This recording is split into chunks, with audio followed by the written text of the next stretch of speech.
السلام علیکم ورحمۃ اللہ وبرکاتہ۔ سورہ توبہ کی دو آیات مبارکہ ہیں کہ والذین یکنزون الذهب والفضة ولا ينفقونها في سبيل الله فبشرهم بعذاب علیم یوم یحمى علیہا فی نار جہنم فتکوی بها جباہهم وجنوبهم وظہورهم ھذا ما کنزتم لانفسکم فذوقوا ما کنتم تکنزون۔ اللہ رب العزت اس آیت مبارکہ کے اندر فرماتے ہیں کہ جو لوگ سونا چاندی جمع کر کے رکھتے ہیں اللہ کے راستے کے اندر ان کا حق ادا نہیں کرتے۔ ان کا حق ادا کیا کرنا ہے کہ زکوٰۃ دینا جو ان کے اوپر فرض ہو چکی ہے۔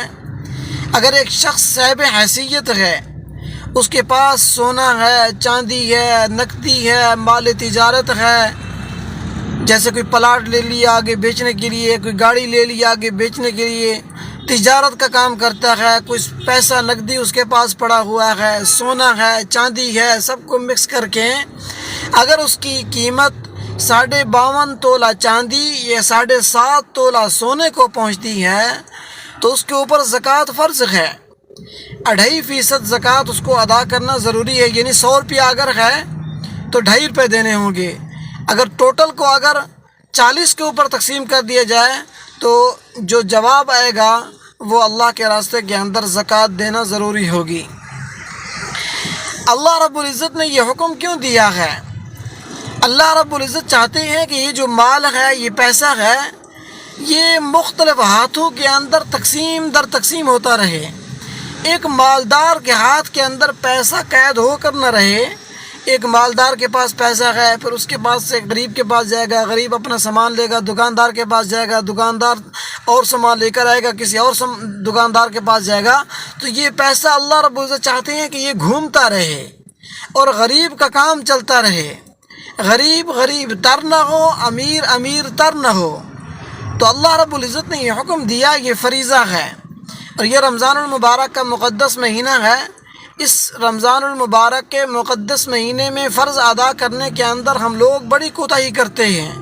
ہمیں چاہیے کہ اس فرض کی ادائیگی کا سب سے زیادہ خیال رکھا جائے، اور خاص طور پر رمضان المبارک کے اندر تو یہ تو برکتوں والا مہینہ ہے، اور اللہ رب العزت کی رحمت برکت موسلا دھار بارش کی طرح برس رہی ہے۔ اس لیے ہمیں چاہیے کہ اس فرض کے اندر کوتاہی نہ کریں۔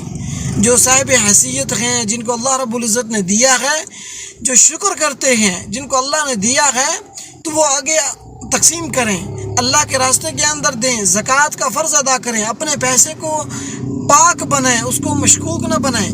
اگر اس کو پاک نہیں کریں گے، اس کے اندر ملاوٹ ہوگی حرام کی، جس کی وجہ سے وہ پھر اس کی اولاد کے اندر ملاوٹ، وہ حرام شدہ مال جائے گا، اس کے اپنے اندر مال جائے گا۔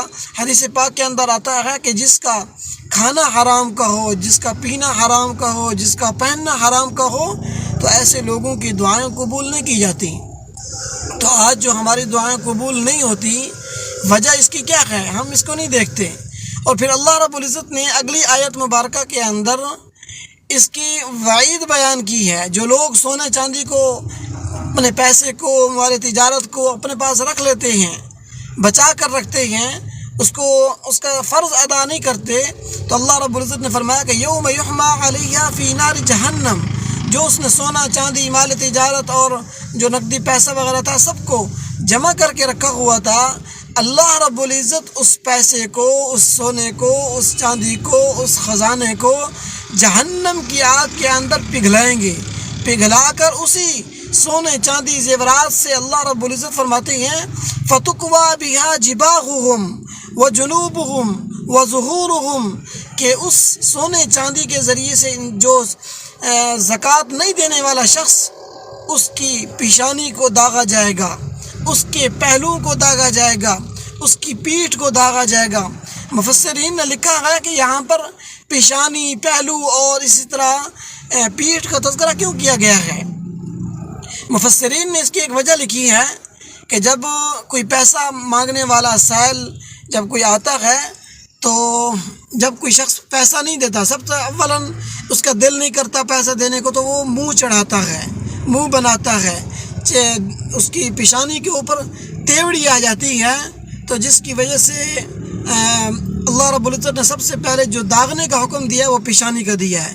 پھر وہ ادھر ادھر بھاگنے کی کوشش کرتا ہے کسی طریقے سے میں اس سیل سے بچ جاؤں، تو اس لیے پہلو کو داغنے کا حکم دیا ہے۔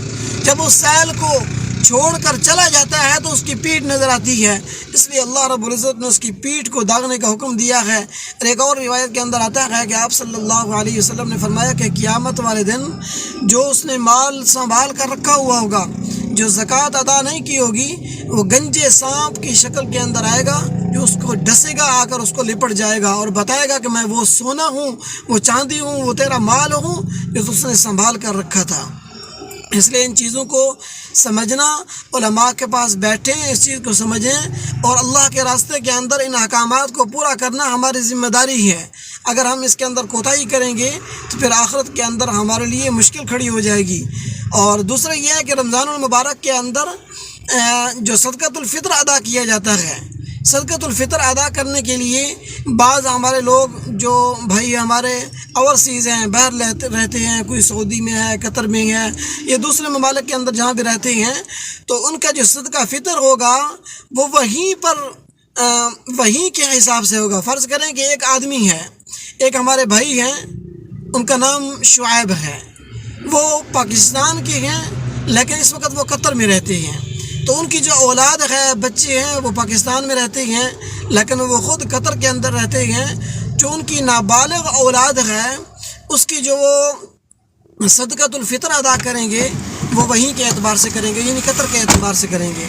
اور جو یہاں پر رہنے والے ہوں گے اور یہاں اگر ادا کرنا چاہتے ہیں، ان کے اگر والد ادا کرنا چاہتے ہیں، تو اس صورت کے اندر دیکھیں گے کہ غریب کو کس صورت کے اندر فائدہ ہوتا ہے۔ غریب کو اس صورت کے اندر فائدہ ظاہر زیادہ ہوتا ہے، جب قطر کا پیسہ آئے گا تو اس صورت کے اندر غریب کو فائدہ زیادہ ہوگا۔ اس لیے قطر جو رہنے والا ہے، ہمارے شعیب بھائی ہیں، اسی کے حساب سے پھر صدقۃ الفطر اس کو ادا کرنا پڑے گا، وہیں کے حساب سے۔ اور جو نابالغ اولاد ہے اس کا صدقہ فطر اس کے والدین کے اوپر ہوتا ہے، جو بالغ اولاد ہوتی ہے ان کا صدقۃ الفطر انہی کے اپنے اوپر ہوتا ہے۔ تو اس صورت کے اندر اس کو یہ جو کوتاہی ہے زکوٰۃ کی، فرض کی، اور اسی طرح صدقۃ الفطر کی جو ادائیگی کی کوتاہی ہے، اس کے اندر ہمیں دیکھنا چاہیے، اس فرض کو اچھے طریقے سے ادا کرنے کی ضرورت ہے۔ اللہ رب العزت سے دعا ہے کہ اللہ رب العزت اس فرض کو بخوبی انجام دینے کی توفیق عطا فرمائے۔ السلام علیکم ورحمۃ اللہ وبرکاتہ۔